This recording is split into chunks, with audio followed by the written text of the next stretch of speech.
Kesal, sedih, gemas.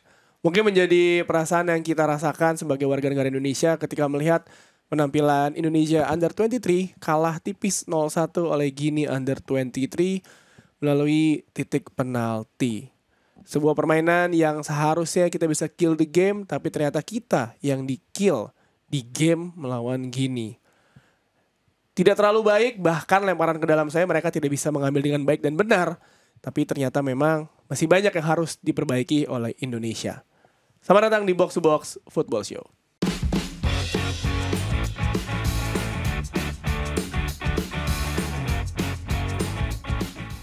Welcome to Box Football Show. Tanpa Jerry, ada gue Tio Tomo, dan seperti biasa ada Rossi akhirnya kembali. Halo.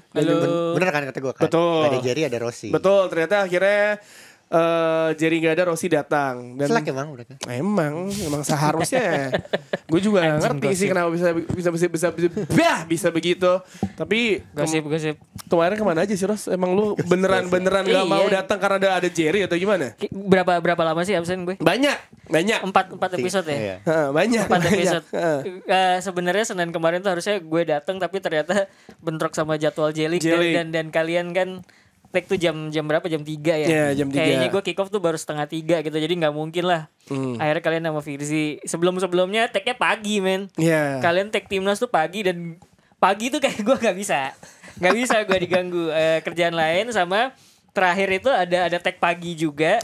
Tapi gue tuh udah ngewakilin beliau meeting. Oh iya, sama One FF. Ya, tapi akhirnya Rossi kembali. Buat kalian yang menunggu kapan Rossi kembali, akhirnya Rossi kembali ya. Iya. Mungkin ada yang hilang. Kalau Dex gak usah ditanya. Konnichiwa. Tadi Dex lu lagi ini ya, lagi belajar bahasa Jepang ya? Gue kira lo Ohayo Hito. Enggak dong. Morning person. Seharusnya lu tadi belajar bahasa Perancis karena ini kan Indonesia melawan Guinea di Perancis di Paris ya. Di Iya. Fontaine. Di Clairefontaine. Clairefontaine. Berapa kilometer dari Paris? 50. 50 jauh lah itu. Oh, itu berarti kayak di puncak ya kan, di puncak pas. Dimana kita sudah menyaksikan di Indonesia harusnya mawas diri dan reality check ya. Ternyata Indonesia benar. walaupun lawannya tidak bisa mengambil lemparan ke dalam dengan baik dan benar. Iya. Bahkan megang bola juga suka salah. Kontrol Itu jelek. yang mungkin kalian juga merasakan keselnya di situ ya. Iya. Kesel. Maksudnya kayak kita nonton tadi live reaction. Kesel tuh kayak ya anjing, ini kita harusnya bisa Benar. nih. Talking tactics aside ya. Ini mau ngomong perasaan jujur sebagai seorang penonton sepak bola, sebagai seorang supporter sepak bola ngelihat pertandingan tadi. Ngomong dari perasaan dulu deh, ini belum rasional soal taktik lah. Gue tuh emang kalahnya tuh bukan kalah kesel ya, lebih ke arah gemas. Betul. Kalahnya tuh kalah gemas. Ya tentu saja kalah gitu ya, kita terima tentu saja. Cuman nerimanya tuh emang kayak ada rasa gemas karena memang gue ngeliatnya juga Gininya ini sendiri tidak bermain impresif. He likes Moriba yang gue baca banyak kan digembarin sama. Jadi build up ke pertandingan ini kita banyak tuh ngebaca berita soal mereka sampai memanggil Iraix Moriba gitu kan. Terus kemudian banyak pengalaman juga dari pemain-pemain yang dipanggil di Eropa gitu kan. Gue ekspektasi gue ngelihat itu, terus kemudian ngelihat arketipe pemain yang mereka bawa. Gue bilang tadi pas di live reaction, gue bilang ini main 4-3-3, gue mengharapkan permainan yang dinamis dari pemain-pemain gini gitu ya. Ekspektasi gue agak gue tinggi dikit lah begini, tapi ternyata yang ditampilin tuh kayak di bawah ekspektasi gue sebenarnya ya, karena gue ngeliat eksekusi on the ball-nya mereka itu emang buruk, terutama sekali ketika mereka harus crossing, entah itu cutting back, entah itu crossing lambung gitu. Itu banyak banget yang menurut gue kayaknya Indonesia juga bisa lebih baik dari ini. Betul. Gitu loh. Terus kemudian gue ngeliat juga kontrol bola mereka tidak terlalu bagus, walaupun kalau harus diambil sisi positifnya dari mereka gitu ya, itu mungkin keunggulan fisik ya. Kayak 1-2 langkah mereka udah nutup ruang. Terus kemudian counter juga lebih cepat ya. Keunggulan body juga jelas gitu ya. Itu yang bisa gue ambil dari gini. Sisanya sebenarnya gue ngerasa bahwa kayaknya tim kayak gini tuh bisa dikalahin at least 1-0 lah. Betul. Gitu. Rossi itu udah penjelasan gini, Under 23 tidak begitu spesial dan kali ini sangat menyakitkan. Kita tahu pas kita nonton banyak hal yang kayak si Rossi udah menjelaskan bahwa kayak anjing kita sebenarnya better than them, kita harusnya bisa mencetak 1 gol minimal. Dan kalau Dex sendiri melihat sebenarnya Ini kan sebenarnya masalah sama ya, finishing sama off ball movement. Banyak tadi ada Rafael juga tadi tiktak 1-2-nya juga tidak terlalu berhasil, bahkan tadi bercanda kita ada El Klemer menjadi Klemer beneran ya dia di lapangan. Menurut lu Dex, sebenarnya apakah emang ini emang udah masalah dasar banget? Maksudnya kan sebenarnya off ball movement itu kan adalah pelajaran yang lo bisa pelajari ketika lo latihan, dan juga finishing kan lebih ke teknik latihannya seperti apa kan, dan mereka sudah bermain hampir sebulan lebih bersama-sama kan, walaupun komposisinya ada perubahan tanpa Justin Hubner di sana dan Rizky Ridho juga gak ada. Emang agak menyulitkan, tapi seharusnya ada di sana tuh harusnya ada improvement, atau mungkin ya memang dengan tekanan yang ada dan juga kelelahan, ya inilah masalah utamanya yang harus dibenahi untuk selanjutnya bisa lebih baik lagi, Dex. Kan ini kalau main bola kan ada dua kan, tim kita sama tim lawan. Nah dari tim kita ini sebenarnya improvement selalu ada dari pertandingan AFC U23 dari kalah lawan Qatar sampai kalah lawan Irak kemarin di perebutan peringkat ketiga. Sementara dari lawan ya lawan Qatar, lawan Australia, lawan Yordania, lawan Korea Selatan, Uzbekistan, kemudian Irak. Menurut gue gini ini justru yang paling bisa kita kalahin dibanding semua tim-tim Asia yang tadi gue sebut ya. Jadi gue nganggapnya permainan kita makin nanjak, lawan kita lagi oke lah ya. Oke nih. Tapi kenapa nggak bisa kita menangin? Berarti evaluasi buat diri sendiri kan. Yang tadi lo sebutin bener, itu masalah off the ball movement sama masalah timnya. Cuman gue ngelihat hal positif dari timnas Indonesia yang bisa ngebuat kita unggul. Gue lihat juga tadi juga penonton juga gue yakin juga ngerasa Indonesia lebih unggul sih. Itu soal build up dari belakang. Jadi organisasi di belakang tuh kita udah menang. Tapi finishing ini adalah masalah lain lagi, dan itu belum bisa diselesaikan oleh STY dari awal. Sengkanya dari awal lawan Qatar sampai sekarang ya. Itu kan masalahnya biasanya ada di personal kan. Struik bukan tipikal penyerang finisher. Oke, gue setuju. Begitupun cadangannya Ramadan Sananta dan juga Hoki Caraka. Jadi ini emang belum bisa dimaksimalin nih. Nah, gue ngelihat kalau lawan kayak gini tadi yang gak bisa megang bola, sebenarnya harusnya ya. Ini gue kalau jadi pelatih ya, biarin lawan megang bola sih justru. Jadi kayak Jose Mourinho bilang ya, memegang bola kelamaan tuh bukanlah suatu hal solusi untuk memenangkan pertandingan. Dan tadi lu bilang bahwa seharusnya kita bisa mengalahkan gini, dan gua tuh selalu setuju. Gua selalu yakin bahwa seharusnya kita bisa kill the game ketika lawan Irak. Selesai, udah harusnya kita bisa memenangkan pertandingan itu, nggak usah ada hari ini dimana kita sudah pasti bermain di Paris ya, di Olimpiade 2024. Lu setuju gak dengan gua? Harusnya kita sudah bisa menyelesaikan di game Irak, bukan di game gini. Bener nggak? Kalau ngomongin ini kan balik kelihatan kita kayak nyesel ya. Sebenarnya gue sih memilih untuk tidak menyesal ya, karena ya udahlah itu udah lewat. Cuman kalau sifatnya buat evaluasi, pertandingan ngelawan Irak itu harus diakuin emang 2 gol itu kejadiannya emang kesalahan para pemain belakang. Pertama kiper, kedua si Hubner. Dia salah ngantisipasi bola pantul kan sebetulnya itu. Dan menurut gue 2 hal itu. Karena ketika tim kita nggak punya finisher yang bagus gitu ya dalam pertandingan tersebut ya, dalam konteks pertandingan tersebut, finishingnya lagi jelek, terus kemudian passing tidak connect di final third gitu ya, yang bisa membantu sebenarnya lini belakang bermain rapi gitu, di bail out sama lini belakang istilahnya gitu ya. Gitu. Dan menurut gue itu emang sangat disayangkan. Cuman balik lagi ya udah, itu udah lewat, kalah ya kalah, kita terima gitu ya. Dan tentu saja balik lagi, evaluasi itu bukan cuman buat timnas Indonesianya, karena kayak tadi lu bahas tuh soal decision making, pergerakan off the ball, terus kemudian finishing. Menurut gua itu bukan diasah di latihannya timnas, tapi diasah dari level satu permainan dari satu permainan ke permainan lain di level kompetisi, termasuk juga latihan di klub. Karena itu kan kalau lu di klub itu lu latihan tiap hari kan. Sebetulnya gitu. Nah, menurut gua di situ gitu. Dan balik lagi kalau misalkan teknikal ya, aspek teknikal, berarti kan kita harus ngebedah juga kurikulum sepak bola kita sendiri gitu loh. Jadi ini pembahasannya tuh pasti akan lebih melebar gitu. Dan tadi gue bahas juga di live reaction bahwa satu hal yang menurut gue kan, kita ngelihat bagaimana gini itu meskipun mainnya berantakan ya, istilahnya gitu, acak-acakan gitu ya. Cuman satu hal lagi yang perlu diapresiasi adalah mereka tuh kalau kehilangan bola cepet regroupnya. That's the thing. Ya, satu, kedua, terus kemudian mereka itu kalau misalnya nge-press itu rapi. Dan itu yang kelihatan banget. Pressnya mereka tuh rapi, harus diakuin. Dan menurut gua cara nge-break pressing rapi itu sebenarnya timnas itu gua dengar pas di Prancis itu, di Paris, mereka langsung latihan rondo. Itu banyak di ini ya. Dan tadi udah terlihat juga ada beberapa kan. Iya, mereka tuh banyak latihan rondo. Itu yang gua dengar liputannya sama gua baca. Itu sebenarnya udah cara mereka mengantisipasi pressing. Cuman lagi-lagi ya passingnya tidak connect ya, banyak passing tidak connect lah dari timnas. Terus kemudian kita juga melihat ada satu cara lagi buat nge-break pressing yang kayak tadi gue bilang di live reaction, dan ini kaitannya juga mungkin sama kurikulum pendidikan sepak bola kita secara nasional yang ngelatih pemain untuk half turn, tahu nggak half turn? Yeah. Nerima bola tuh dalam posisi setengah untuk memutar gitu. Jadi bukan nerima bola terus kemudian diam baru 180 derajat gitu. Tapi ketika nerima langsung set gitu. Jadi posisinya dia nerima bola itu udah menunggu berbalik gitu. Nah, itu namanya half turn. Itu banyak banget dilakukan oleh pemain-pemain gelandang level kelas 1 lah sama di Eropa sana gitu. Dan kalau lo lihat salah satu pemain yang biasa kayak gitu tuh Frenkie de Jong sebenarnya.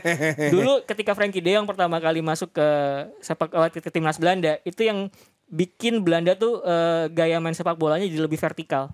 Bukan sekedar sirkulasi bola ya. Karena ada pemain yang langsung mengarah ke depan begitu nerima bola di belakang gitu. Nah, itu salah satu cara juga buat nge-break pressing kalau menurut gue. Dan gitu. Tadi kan lu juga bilang bahwa sebenarnya ketika lawan Irak tadi bilang ada satu kesalahan dari Hernando yang harusnya antisipasi ya. Pertama ya. Dan tadi juga sebenarnya kita juga bisa melihat bahwa Hernando he's a good goalkeeper. Dia menjadi pahlawan kita berkali-kali, tapi ternyata berapa kali dia keluar dari sarangnya memutuskan untuk berduel dengan pemain-pemain yang posturnya itu sudah jelas lebih besar dibandingkan dia. Ini sangat-sangat riskan sekali. Dan ketika lawan Irak kejadian.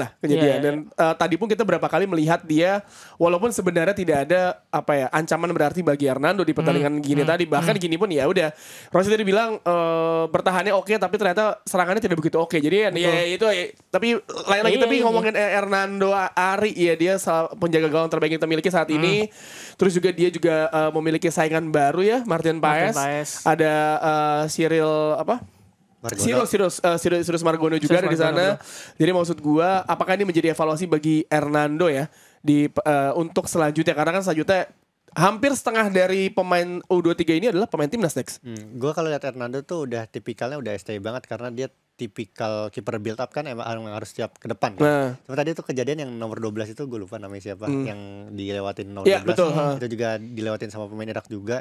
Jadi gue ngelihat positioning aja sih soal Hernando. Dan menurut gue tantangannya Hernando disuruh bagus dengan hadirnya Martin Paes, meskipun orang-orang bilang ya ini pasti kegeser gitu. Gue rasa ini tantangan bagus sih buat Hernando. Ya walaupun ada yang bilang bahwa ya kayak kalau dengan Martin Paes kasihan lah si Hernando pemain-pemain ini ya, tapi enggak, menurut gue ini tantangan Martin Paes, Hernando, Cyrus, walaupun Cyrus belum dipanggil ya. Tapi kita akan melihat nanti, dan Hernando sendiri udah pasti pemain-pemain ini udah pasti akan bermain di kualifikasi Piala Dunia ya. Kalau menurut gue gini, sebenarnya cara pandangnya adalah semakin bagus talent pool kita dan pelatih semakin pusing ini yang mau milih yang mana nih gitu. itu sebenarnya good problem gitu. Cuman kan sejauh ini kan yang jadi persoalan adalah liga kita kompetisinya belum naik nih technical floor-nya gitu kan, bawahnya itu belum naik gitu. Nah, dan kita terpaksa harus quick fix terus gitu loh untuk bisa meraih hasil bagus. Dan kita lihat sebenarnya dalam perjalanan Piala Asia U23 sampai playoff Olimpiade barusan, itu gue akhirnya menyimpulkan bahwa sebenarnya jangan-jangan kita tuh overperforming yang sebenarnya gue tahu harusnya kita sampai di sini. Cuman karena kita nge-push dikit bisa naik dikit gitu ya. Jadi memang sebenarnya kalau lihat secara keseluruhan ya mungkin kita belum siap buat ke Olimpiade walaupun gitu. Ya gue yakin banget gini di Olimpiade pasti bakal dihancurkan oleh segrupnya. Di siapa dia? Prancis, New Zealand dan USA. Oke, gini udahlah lu langsung kalah aja. Nggak usah lah. Dengan cara kalian menyerang itu belum tentu kalian bisa dengan 1 poin di Olimpiade ya. Tapi kalau tadi ngomongin Rossi sempat bilang bahwa kayak ini levelnya udah lebih tinggi dari yang kita harapkan, di mana sebenarnya harapan kita adalah ya lolos fase grup 8 besar ya, per 8 tercapai, dan akhirnya kita bisa mendapatkan harapan bahwa kita bisa lolos ke Olimpiade, bahkan menjadi juara sampai akhirnya ada 3 nyawa yang akhirnya 3-3 kalah juga semuanya. Apakah semifinal perebutan juara 3 sama akhirnya lawan gini juga kalah, playoff juga kalah. Jadi memang kalahnya penalti pemain yang pengen mau riba lagi. Felix maunya apa? Mau riba. Ada juga nih pemainnya itu ya. Bingung dia kita. Goblok anjing semuanya. Dia kita. Tapi ya kalau kayak Audrey tapi Heru. Ya. Tapi kalau ngomongin kita sudah berjalan sejauh ini, apakah ini menjadi raport yang bagus sebagai STY Sintayong. Iya. Out tapi tadi ST ST out beneran keluar. Tapi ada tadi satu momen ST itu bingung kayak gue mau kemana sih anjing, karena nggak ada match official yang beneran lo ngasih kayak bingung gue mau kemana. Ingat yang Arsene Wenger kartu merah di Old Trafford nggak dapat tempat duduk. Ini kayak dia mau kemana, tapi ternyata itu menjadi salah satu trik bagi Gini gagal penalti ya. Lama banget ya. Nah, ini dengan berakhir sudah perjalanan Under 23 Indonesia, apakah raportnya STY ini kita bisa bilang hijau atau merah atau kuning? Gue sih hijau ya.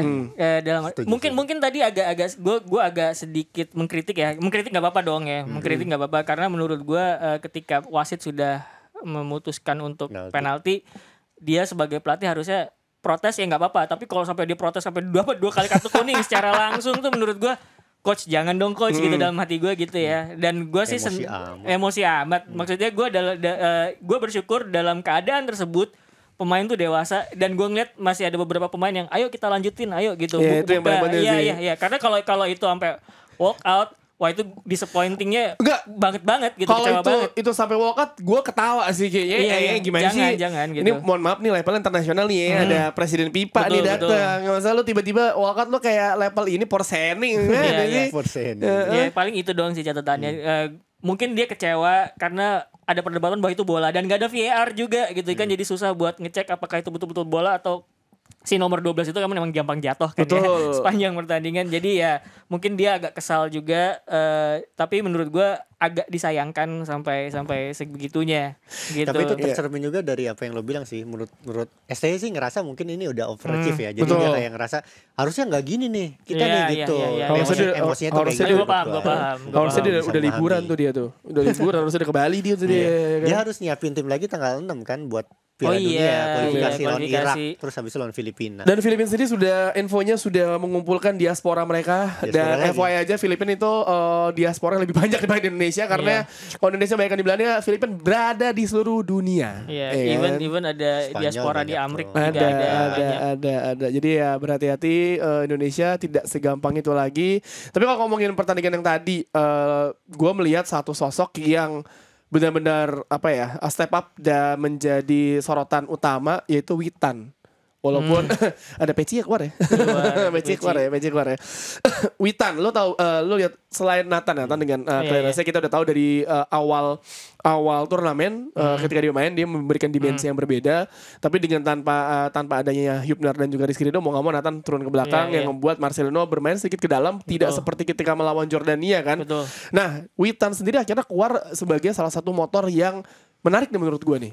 Menurut lo apakah ini akan menjadi solusi di masa depan, karena berapa kali determinasi dan juga visinya Witan tuh menurut gue berbeda dibandingkan, bahkan melebihi ekspektasi orang ketika melihat Marcelino. Marcelino dengan gerakannya mungkin menjadi sorotan, tapi Witan menurut gue tadi menjadi salah satu pemain yang menonjol dibandingkan rekan-rekan di lini tengah ya, lini tengah. Menurut gue sebenarnya ini mungkin udah pernah dibahas juga ya sama media gue The Flanker tuh dalam beberapa pertandingan, bahwa cara nyerang timnas itu juga tergantung sama pemosisiannya Witan, entah itu dia dengan bola atau tanpa bola gitu. Nah, menurut gue sebenarnya dia agak overwork ya.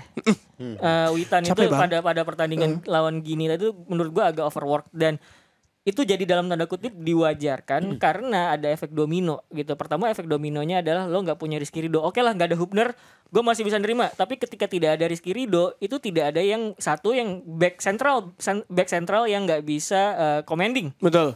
Karena cuman dia tuh yang bisa commanding gitu ya. Bahkan Hübner itu biasanya lebih aman kalau dia di cover oleh Rizky Ridho. Makanya kemudian ketika Hübner melakukan kesalahan pada pertandingan lawan Irak, itu gue merasa bahwa kalau misalkan ada Rizky Ridho, kayaknya dia bisa menghindari kesalahan tersebut karena ada yang mengingatkan gitu ya.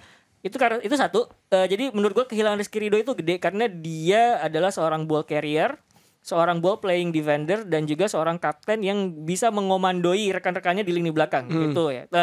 Ketika dia nggak ada, terus kemudian gue membaca yang dipanggil adalah Dewangga, dan Dewangga ini bukan pemain baru ya buat Sinteyong. Dia udah pernah keluar masuk di level senior juga bersama Sinteyong. Jadi dia familiar sama lingkungannya. Tapi yang paling penting adalah dia ini juga punya gaya bermain yang mirip sama Rizky Ridho gitu. Gue ngobrol sama Aun, ini harusnya Dewangga ya yang jadi starter, karena Dewangga tuh juga ball playing bisa, ball carrying harusnya bisa juga gitu. Jadi nggak ada alasan bahwa Dewangga nggak jadi starter, karena bisa ditemani oleh Ferrari, bisa ditemani oleh Komang gitu. Nah, dengan kemudian si Dewangga jadi central back, Nathan bisa lebih maju, harusnya nemenin Ivar di tengah gitu. Dengan ada Nathan, itu ada konektor dari lini belakang ke tengah dan lini tengah ke depan gitu. Terbukti tadi ketika di babak kedua ya, Nathan lebih maju itu ada konektor buat lini depan, tapi terlambat karena ya udah ketinggalan 0-1 gitu. Menurut gue itu harusnya jadi starter, dan kalau misalkan ada Nathan di situ sebenarnya kinerja Witan juga bakal akan lebih enak expose gitu, karena dia bisa di depan gitu. Ya, kinerja Witan luar biasa sekali. Kalau kita melihat sendiri, sebenarnya yang kinerja yang luar biasa adalah wasit ya. Ya wasit. Wasit anjing ya. Siapa namanya? Wasit anjing ya. Siapa namanya? Letexia. Gue tuh ingin mewakili bagi netizen ya yang ingin marah-marah kepada wasit. Ya sebenarnya pertanyaan gue, kan gini ya, kan badan gede-gede banget ya.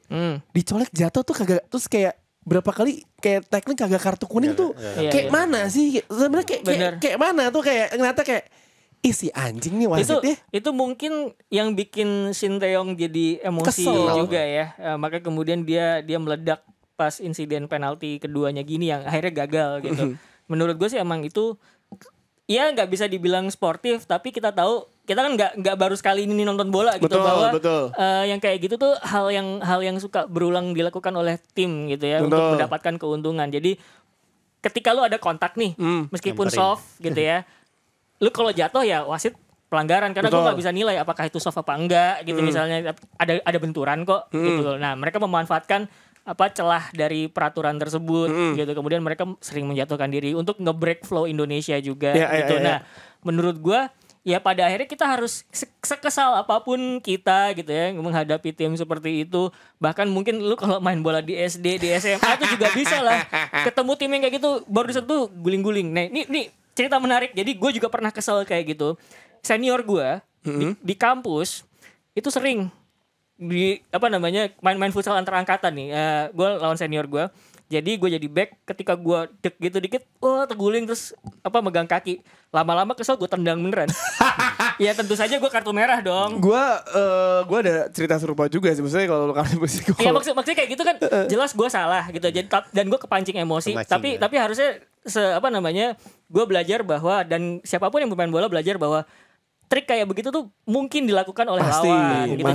Jadi yang paling bener tuh ya udah kita kalem gitu loh menghadapi lawan kayak gitu. Dan gue akhirnya tadi sadar ketika pertandingan itu bahwa iya kita bisa bilang Gini bermain dengan segala cara ya, dengan caranya dia di luar dari emang dia attackingnya berantakan sebusuk itu ya, tapi bertahannya oke. Tapi ketika duel dengan para pemain Indonesia, mereka selalu menang, dan mereka melakukan trik-trik yang kita bisa bilang mungkin sedikit kotor ya. Misalnya ada kaki masuk, terus juga dengan drama-dramanya menurut jatuh dipegang. Nah itu lempar ke dalam juga nggak bisa ya kan, tuh lebih aneh lagi. Dia maksud gue inilah sepak bola dunia level internasional, bukan sembarang sepak bola. Dan kalau ngomongin itu ya lo akhirnya sadar bahwa level kita ya harus Tapi kalau gue cek wasitnya, ini pas gue cek ternyata ini wasit kelas UEFA yang mimpin UCL, mimpin Piala Super 2023, dan nanti di Piala Eropa yang kita tonton dia bakal mimpin pertandingan lagi. Nah ini ada, jadi wasit valid nih maksudnya.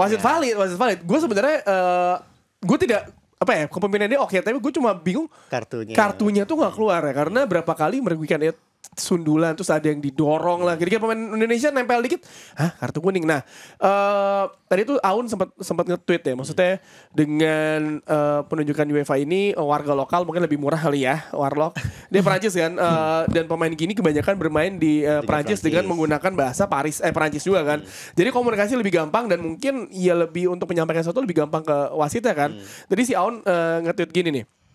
Penasaran penunjukan wasit dan paketnya itu variabel pertimbangannya apalagi ya selain soal benua yang bertanding. Aspek historisnya tentu nggak cuma dari sisi sepak bolanya kan, atau justru enggak, biar valid soal hal-hal politis itu nggak ngaruh. Jadi kayak yang main AFC sama CAF kan, ya wajar UEFA nya di sana kan, nggak mungkin dong tiba-tiba ada wasit AFC di sana. Misalnya Jimmy Napitupulu jadi wasit ya nggak mungkin. Jadi ya make sense, tapi ya maksud gue ya ini wasit lokal Perancis pemain Gina kebanyakan yang bermain di Prancis dengan bahasa lokal yang fasih kan. Jadi mungkin komunikasi lebih gampang. Ya mungkin adalah sedikit-sedikit yang mungkin orang-orang kayak ini bisa aja di ini apa namanya cocok logi kan, dicocok logi. Tapi kalau menurut gua buat fans Indonesia jangan dibully ya wasitnya, udah selesai. Lo mau bully dia pun nggak ada lanjutannya. Mendingan kalau mau ngebully kita ngebully wasit yang ada di laga Real Madrid sama Bayern Munchen aja. Oh itu yang jadi perdebatan. Itu misalnya perdebatan. Gue sampai nanya tadi kan, ini masalahnya apa sih wasitnya? Kenapa sih apa sih yang terakhir yang De Ligt ya, yang gol De Ligt maksudnya itu menjadi apa ya? Menjadi kontroversi sampai sekarang. Bahkan Thomas Tuchel pun juga ngoceh. Lo lihat gak ketika sebelum pertandingan Thomas Tuchel tuh diwawancara Mario Ferdinand kan? Dia begitu tenang, santai. Karena itu kesempatan terakhir Thomas Tuchel untuk memberikan trofi kepada Bayern Munchen. Walaupun Bayern Munchen ditolak terus untuk mendapatkan pelatih baru. Menurut lo keputusan wasit dan hakim garis di pertandingan Real Madrid yang dimenangkan oleh Real Madrid ya 2-1 lawan Bayern Munchen itu benar atau tidak? Dari kalian berdua sebelum gue lempar ke Waldo, suaranya aja ya, nggak usah ada mukanya ya. Dia nih, gue tuh sebenarnya agak ini ya.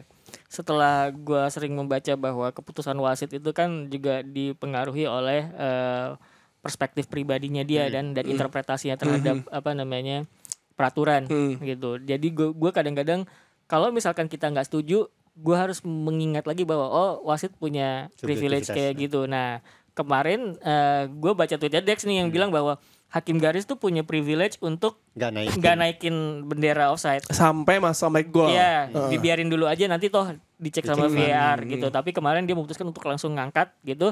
Ya itu haknya dia. Apakah benar atau salah? Itu haknya dia juga. Ya itu kita menilai bersama gitu loh. Jadi ada dua di sini yo, yang mau lo debatin perdebatannya atau keputusannya.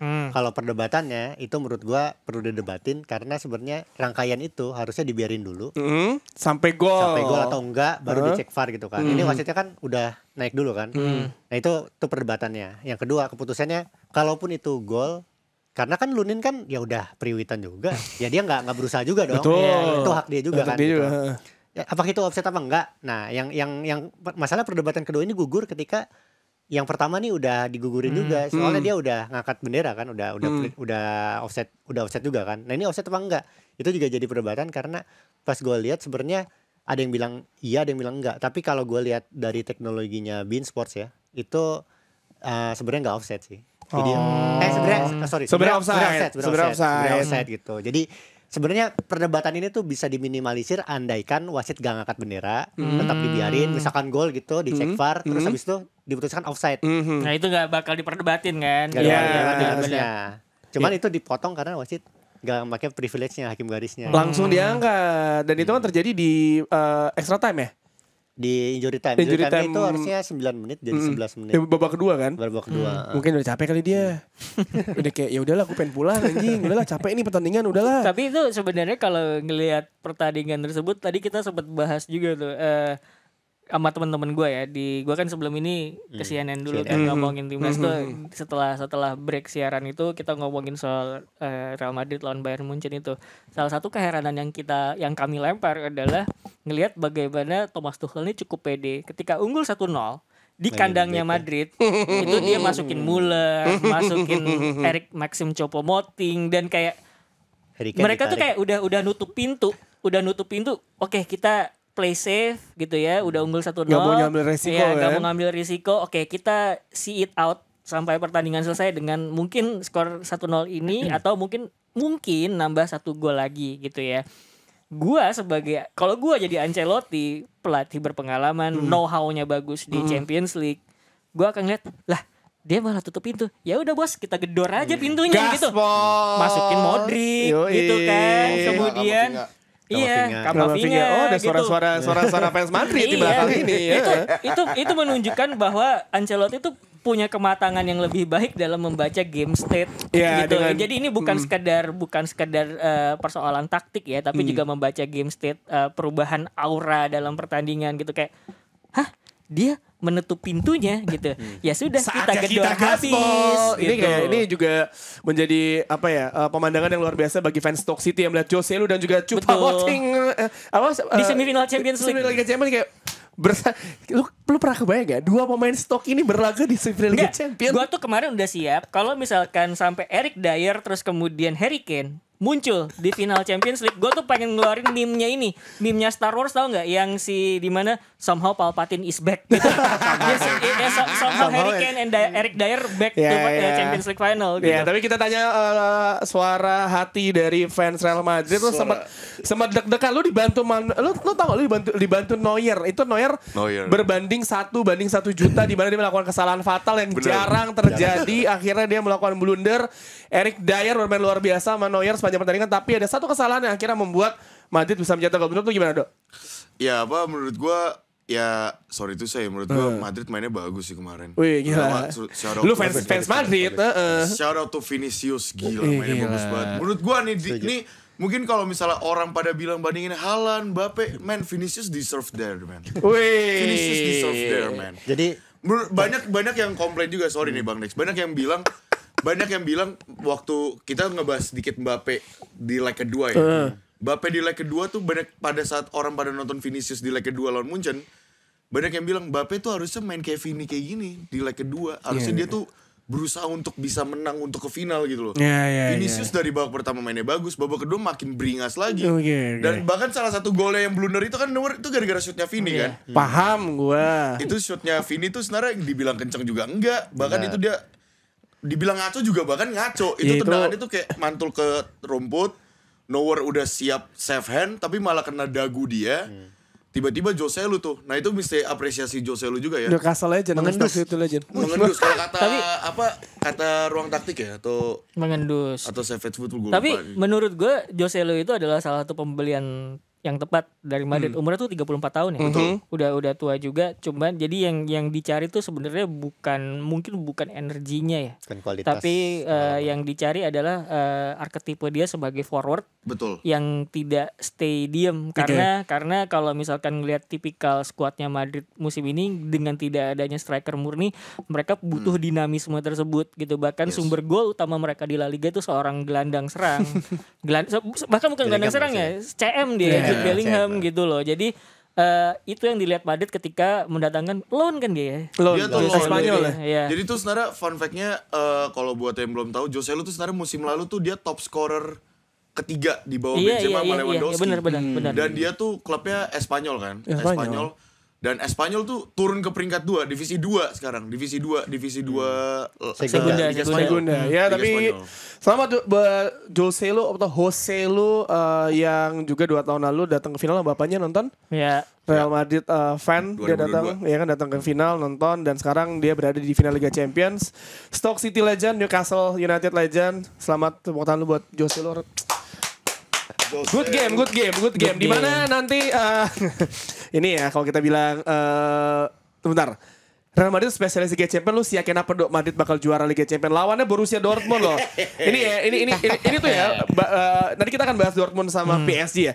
Tapi melawan Borussia Dortmund di mana ini kayak apa ya, seluruh dunia nih fans sepak bola selain fans Madrid itu dukung ke Dortmund karena ada Marco Reus gitu. Tapi Waldo punya pemikiran yang luar biasa tadi tentang fuck lah Marco Reus apa? Coba dong kamu. Fuck romantisasi Marco Reus. Gak usah lah romantisasi lah, udahlah. Gak usah sosok kayak gini.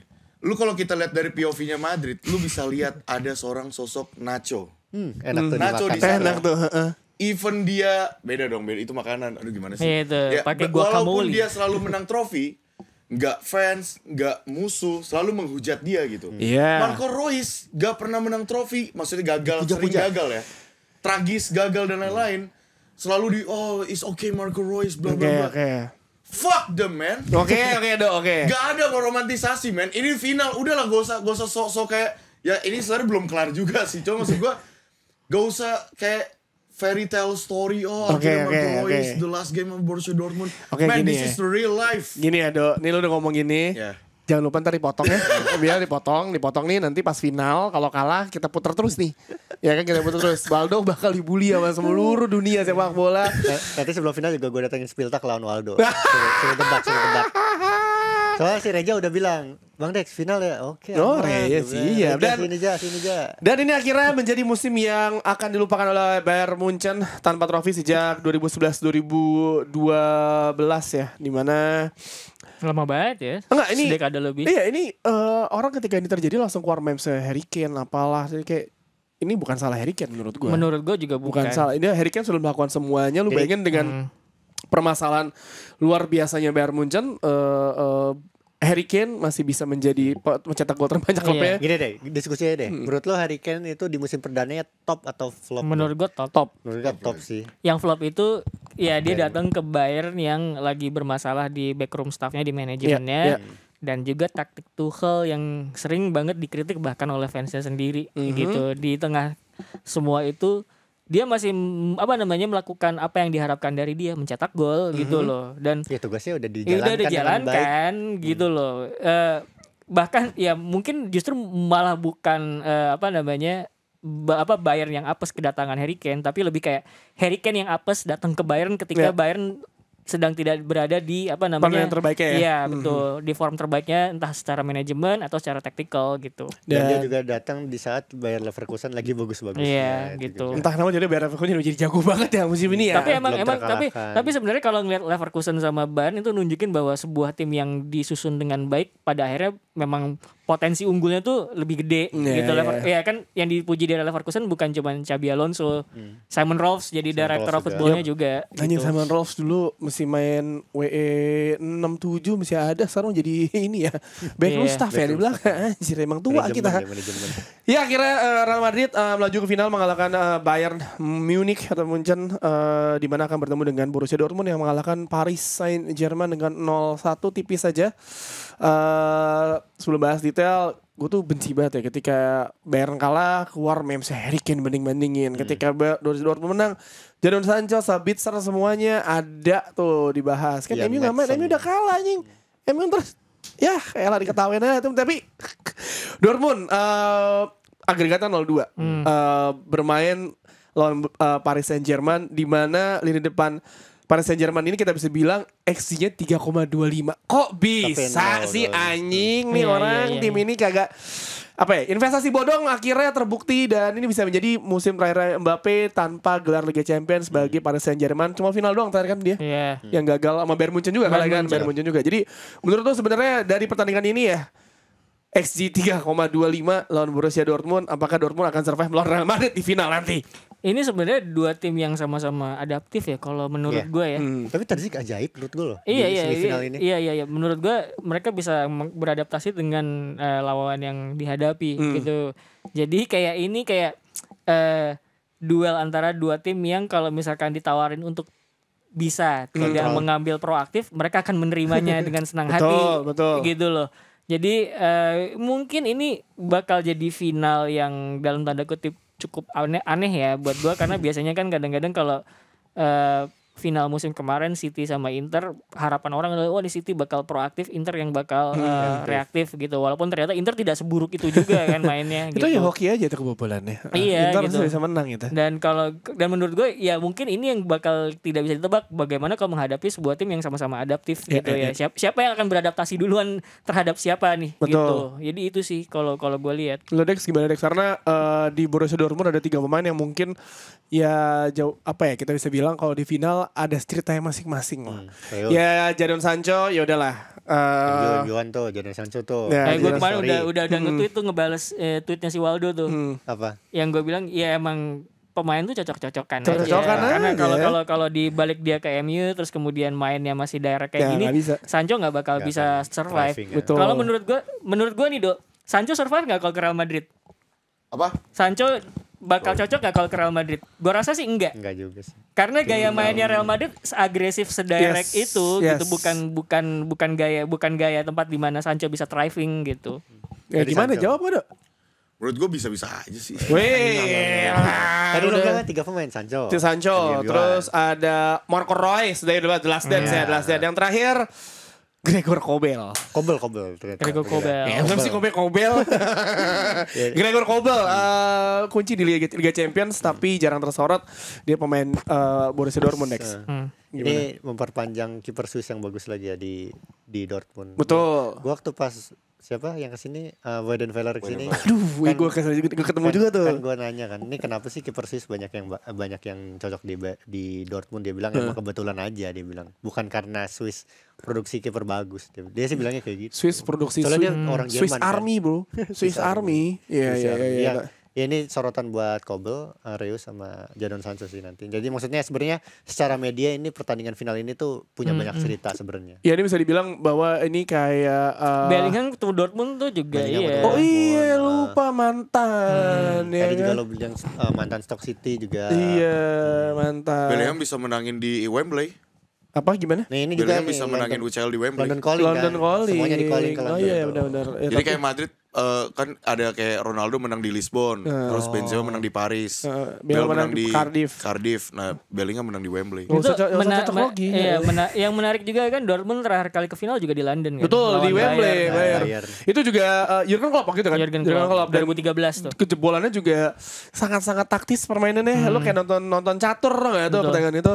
Tapi ya Real Madrid melawan Borussia Dortmund di final Liga Champions kita akan saksikan 2 Juni. Hah? 2 Juni. 2 Juni. 4 hari sebelum timnas main. 2 Juni. 2 Juni. 2 Juni. 2 Juni. Cepet 4 hari juga sebelum ya. timnas Cepat main. juga ya nih. Oh, timnas sampai 6 Juni. 6 Juni ya. Ya, rame memang Liga Champion, timnas juga rame, tapi jangan lupakan ada satu tim yang memiliki kebodohan tingkat tinggi ya. Setelah ternyata prediksi saya itu ternyata benar. Anjing gue bercanda ya, ternyata beneran 4-0. Goblok 4-0. banget nih. Sebuah tim bernama Manchester United yang selalu memberikan hiburan bagi kita semua. Bahkan dari menit pertama kayak anjing lo semua tolol lo semua pemain. Woi. Tai lah. Backnya siapa kemarin? Casemiro sama Casemiro sama Juni Evans. Lu bayangin Oh, nih. Juni Nih, lu Evans. nih kan sebelum ini kan kemarin kita bahas nih Ros nih. Kagak ada angin, kagak ada apa nih, kagak diam, kita lagi diam, kagak ada apa tiba-tiba tak keluar kling notifikasi nih. Anjing apaan nih? Harry Maguire cedera, anjing enggak punya back. Itu kan sebenarnya banyak orang yang bilang kalau misalkan bukan staff medis tapi gaya main gitu kan. Buktinya Harry Maguire baik-baik aja yang cedera gelandang doang. Silakan Anda lihat sekarang Si gitu. anjing, lu bayangin. Itu intensity latihan tuh juga jadi Betul. jadi gue bilang yang bilang staff medis iya itu salah satu faktor tapi bukan the sole factor of apa namanya cederanya The cause. pemain-pemain Man United gitu. Yeah. Intensity latihan main naik turun lu lihat lawan ini enggak sih yang dibobol menit-menit akhir tuh apa ya kemarin tuh Burnley. lawan Burnley. Wah itu udah beneran kayak main basket. Ya gue kasih tahu lapangan basket itu lebarnya cuman sebox penalti lapangan bola.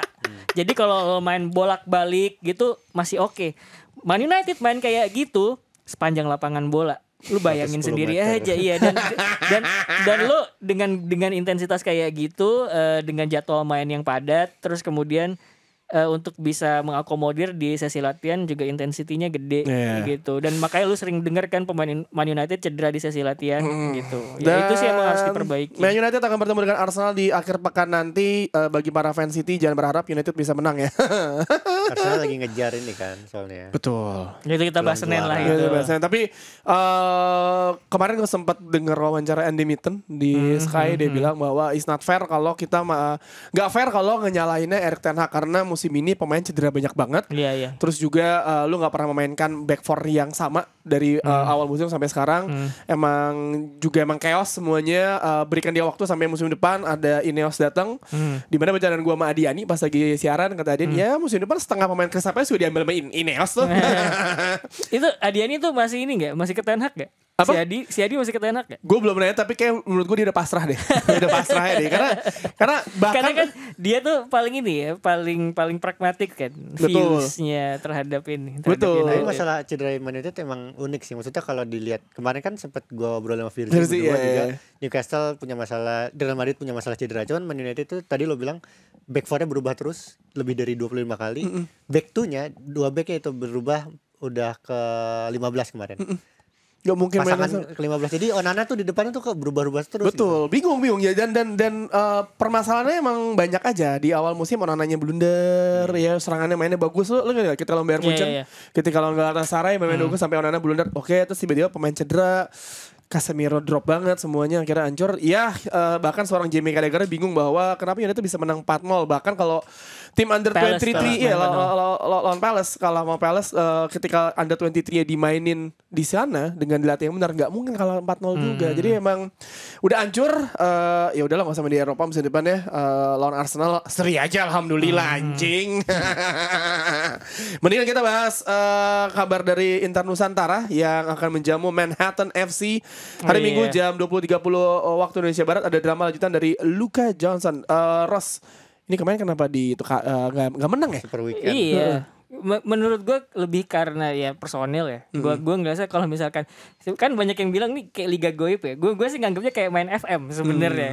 Kalau kayak main FM kan, lu ngatur pemain, taktiknya gimana, terus formasinya gimana, nyesuaiin sama lawan gitu. Jadi pas Super Weekend kemarin, ya yang gue lihat adalah tidak punya finisher yang bagus gitu. XG-nya padahal unggul terus, jadi kualitas peluangnya tuh oke. Jadi ya gue sama Aun akhirnya merombak lah buat weekend ini apa yang terjadi di Super Weekend kemarin gitu. Kalau gosip segera biru Enggak lah. ngambek Ngambek. Tapi menurut gue inilah apa namanya menarik kalau misalkan lagi ada pertandingan gitu terus AI-nya ada yang ngambek gitu. Tapi itu gue bilang itu bukan ngambek gitu gue bilang. Ya ini antru lah. Segera biru gue jaga Senopati dulu gimana? Iya. Rumahnya dia di sana. Oh berisik berarti belakangnya TCC ya. Iya. Dan ada juga berita menarik dari sepak bola Indonesia. Ini ada apa Dex? Lanjutannya Dex. Update Kanjuruhan tuh ini akhirnya ada dari kasusnya terpidana dua polisi terpidana Kanjuruhan akhirnya masuk rutan itu tapi ex dirut LIB Ahmad Hadian Lukita belum diadili. Jadi dua polisi itu namanya Wahyu dan Ahmad mana nih? Wahyu dan Bambang. Mereka masuk rutan kelas 1 Surabaya di Madeang Waru Sidoarjo. Jadi putusan MA itu ngebatalin putusan sebelumnya yang membebaskan mereka. Mereka itu Bambang itu 2 tahun vonisnya, sementara Wahyu itu 2 tahun 6 bulan. Jadi ini kalau ini buat para yang memperjuangkan tentang Kanjuruhan ini adalah sebuah progres yang bagus. Progres yang luar biasa ya. Mereka bilang ini bukan aktor utamanya tapi tetap ini progres. Oke. Ya, itu dia update dari berita lokal dan yang nggak kalah seru. Sekarang kita langsung saja masuk ke segmen Bansos, Banter Media Sosial. Selamat datang kembali di Bansos. Yang pertama ini ternyata ada komen di YouTube. Om Tio cenayang beneran 4-0. Emang anjing ya, gue bercanda tapi ternyata beneran ya. Tapi emang gue tuh menyadari bahwa lo hati-hati sama ucapan lo. Makanya nih ya sebenarnya Jerry pesimistis itu, aduh tapi kan gitu kan kalau Arsenal kan. Beneran tuh kejadian tuh. Optimis aja lah. Kalian tahu kan sekarang masalahnya Jerry sama Rossi apa? Nah itu udah emang kenapa Nathan Jerry gak ada. Gak usah gosip. Oke, ya mohon maaf saya prediksi MU menang 5-0. Jadi Kambon. Gue prediksi MU menang 5-0 lawan Arsenal di mana Bruno Fernandes hat-trick ya. Bagi kalian yang menggunakan Bruno Fernandes di pekan kemarin pas Kasapanes emang dimainin, ini juga gak ada. Kayak what in the name of Allah kalian menggunakan Bruno Fernandes di FPL kalian aja deh. Oke, next. You've gotta wonder what will happen if Madrid face Leverkusen. Lucifer himself would probably spawn on the pitch after the 88th minute. Ini kalau momok ya. Jadi kalau Madrid tuh dibilangnya kan Fardrit kan megang wasit, sementara Leverkusen tuh sampai sekarang kita rekaman tuh belum pernah kalah dan selalu mencetak gol 5 menit akhir. Gue gak ngerti lagi gimana caranya tuh mereka bisa kayak gitu ya. Mereka bisa bertemu di UEFA Super Cup kalau mereka sama-sama juara. Yang kemarin juara Liga Champions. Betul. Biar Leverkusen juara Europa League. Leverkusen lolos ke final gak? Belum ya? Belum kan? Leg pertama 2-0. Sebenarnya udah ada hasilnya. Udah Pak. Ini lawan siapa sih? Roma ya. Udah lah ya. Oke lah. Nextnya ini dia Joselu rezeki gak ada yang tahu. Dari minta link ilegal Real Madrid 2012 nonton final Liga Champions 2022 bersama keluarga sampai akhirnya membawa Real Madrid ke final Liga Champions 2024. Semua dilakukan oleh Joselu hingga ke titik ini pure Madridista. Fun fact, gol pertama Joselu di Real Madrid merupakan assist dari Cristiano Ronaldo. Gimana nih? Lama banget ya. Gila. 2012 itu. Dan itu cuma 1 gol lagi. Itu satu tuh. Joselu ini kan dulu ketika Cuma 1 gol di Real Madrid 1. Iya. dia tuh dicengin tuh gara-gara Rafa Benitez dulu minta aku lupa tuh striker yang gede tuh yang dibawa. Soldado siapa? Bukan dibawa ke West Brom waktu itu. Siapa dia? Apa? Salomon Rondon. Rondon. Gak dikasih didatengin Joselu kalau sama Mike Ashley ya kan. Oh, pas di Newcastle. Pas di Newcastle. Yoi. Nah, komen 2 kata lucu, dibobol Joselu. Madrid mah dikasih hoki Caraka juga pasti gacor. Wey, hati-hati kalau berbicara. When you can do it in a cold rainy night at Stoke, you can do it everywhere. Ini kejadian ya kan. Bisa. Emang sedingin itu ya Stoke ya? Gak tahu. Parah, udah angin, hujan. Berangin ya. Gila, Cold rainy night. semeriwing selangkangan itu bang. Lu coba nonton ya, Stock on karena trend. gue pernah ngerasain di Anfield bulan Januari. Ih, Tanding malam waktu itu gue Merseyside Derby, kalau nggak salah ya. Gue lupa Januari apa Februari tapi masih awal tahun lah. Menggigil bro, menggigil serius. Padahal tuh gue udah pakai jaket. ya udahlah ya. Di Jepang juga menggigil -5. Itu kan dia agak kan stock on trend tuh di tengah ya. Nah, ya. Ya kalau Liverpool kan udah ke atas. Ya Tuh. bayangin negara pulaunya di dekat Antartika di atas sono ya kan. Nextnya 20 klub sepak bola paling bernilai. MU nomor 1. Gila, emang anjing nih klub terkutuk. Kayak nomor 1 adalah masih tinggi ya. ya ada Real Madrid, ada United di pertama, Real Madrid kedua, FC Barcelona, Liverpool didominasi oleh Premier League ya. Liverpool ada sebentar, cuma ada 4 yang bukan analisis saya Premier League, Liverpool, United, ada City, Arsenal, Tottenham dan juga Chelsea. Yang bukan dari Premier League ada Madrid, Barcelona, Bayern dan PSG. juga Paris Saint-Germain. Nah, sebenarnya kalau di list yang dipanjangin lagi, klub-klub MLS tuh baru pada masuk ke top 50. Kenapa Itu juga kenapa disorotin. gitu ya?